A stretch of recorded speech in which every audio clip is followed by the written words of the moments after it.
Hello বন্ধুরা, আশা করি সবাই ভালো আছেন। ইন্ডিয়ান ভিসা সম্পর্কে নতুন একটি তথ্য নিয়ে হাজির হলাম। তো এই মুহূর্তে বিশেষ সতর্কতাবার্তা জারি ইন্ডিয়ায় ঢুকতে। তো বেনাপোল বর্ডারে কিন্তু অলরেডি শুরু হয়ে গেছে, অন্যান্য বর্ডারেও কিন্তু শুরু হবে। তো নতুন করে আবারও একটি মহামারী বা ভাইরাস দেখা দিয়েছে, সেটা হচ্ছে এমপক্স। এমপক্সের কারণে কিন্তু আবারও ভারতে যেতে সতর্কতা জারি অবলম্বন করেছে। তারা কিন্তু স্বাস্থ্য পরীক্ষার মাধ্যমে কিন্তু ভারতে প্রবেশ করাচ্ছে। তো এমপক্স কিন্তু 14টি দেশে ছড়িয়ে গিয়েছে এবং এটা মহামারী, এটা কিন্তু ভাইরাস একজনের শরীর থেকে আরেকজনের শরীরে হয় ছোঁয়াচে রোগের মতন। তো এটি পশু পাখির মাধ্যমে কিন্তু প্রথম মানুষের ছড়িয়েছে, এখন মানুষ থেকে মানুষের মাধ্যমে ছড়িয়েছে। তো ইন্ডিয়া যেতে কিন্তু এখন বর্তমানে এই মহামারীর কারণে বেনাপোল বর্ডারে কিন্তু অনেক সতর্কতা জারি করছে। স্বাস্থ্য পরীক্ষার মাধ্যমে কিন্তু যারা ভারত থেকে বাংলাদেশে আসছে তাদের স্বাস্থ্য পরীক্ষা করছে, এবং বাংলাদেশে যারা হয়ে যাচ্ছে ভারতে তাদের কিন্তু স্বাস্থ্য পরীক্ষা করছে। অলরেডি কিন্তু পার্শ্ববর্তী দেশ পাকিস্তানে এই মাঙ্কি পক্স ধরা পড়েছে, এবং আফ্রিকা মহাদেশে অনেক দেশেই কিন্তু এই মাঙ্কি পক্স ধরা পড়েছে, যার কারণে কিন্তু সতর্কতা জারি করছে। যেমন কয়েক বছর আগে কিন্তু করোনার মধ্যে আমরা দেখেছি অনেক সতর্কতা জারি বা কোয়ারেন্টাইনে থাকতে হয়েছে। করোনার মধ্যে মেডিকেল ভিসা নিয়ে শুধু যেতে পেরেছে। তো তেমনই কিন্তু মহামারী কোনো ট্যুরিস্ট ভিসা নিয়ে যাওয়া যাচ্ছে, কিন্তু আপনার স্বাস্থ্য পরীক্ষার মাধ্যমে যেতে হচ্ছে। তো যেমন এখন বর্তমানে ভিসা সেন্টারগুলো আপাতত বন্ধ আছে, শুধুমাত্র ডেলিভারি দিচ্ছে, সীমিত পরিসরে খুলেছে। তো আপনি নতুন করে পাসপোর্ট জমা দিতে পারবেন না এখনও পর্যন্ত, কিন্তু ভারতের এম্বাসিগুলো বন্ধ আছে, প্রত্যেকটা এম্বাসি।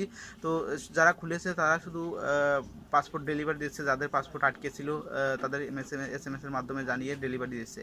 তো ভারতে যারা ভারতে ভ্রমণ করতে ভালোবাসে, ভারতে যাওয়া আসা করে, তাদের কিন্তু একের পর এক সমস্যা হয়ে আসছে।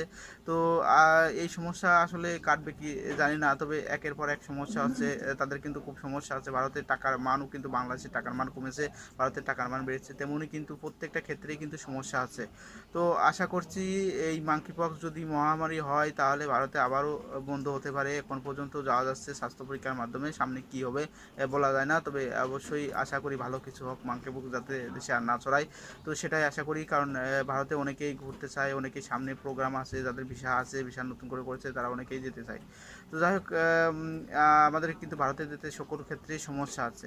এক্ষেত্রে অনেকেই জিজ্ঞেস করছে নতুন করে আবেদন করা যাবে। নতুন করে আবেদন করতে পারবেন, কিন্তু অ্যাপয়েন্টমেন্ট ডেট নিতে পারবেন না, জমা দিতে পারবেন না। আবেদন কিন্তু করা যাচ্ছে, কিন্তু অ্যাপয়েন্টমেন্ট ডেট নেওয়া যাচ্ছে না, যার কারণে জমাও দিতে পারবেন না। অফিসগুলো বন্ধ আছে আবেদন নেওয়ার, যার কারণে অ্যাপয়েন্টমেন্ট ডেটগুলো বন্ধ আছে। তো শুধুমাত্র যাদের পাসপোর্ট আটকে আছে তাদেরকে ডেলিভারি দিচ্ছে এস এর মাধ্যমে জানিয়ে। তো কবে নাগাদ খুলতে পারে সেটি কিন্তু এখনও অনির্দিষ্টকালের মতনই আছে, কারণ ভারত বাংলাদেশের মধ্যে একটা চুক্তি হলে তখন কিন্তু খুলতে পারে। তো যাই হোক, ভারত যাওয়ার ক্ষেত্রে কিন্তু প্রত্যেক ক্ষেত্রে সমস্যা আমরা পড়ছি। তো আমি যেতে চেয়েছিলাম, সামনে কিছুদিন পরে কি হবে বলা যায় না।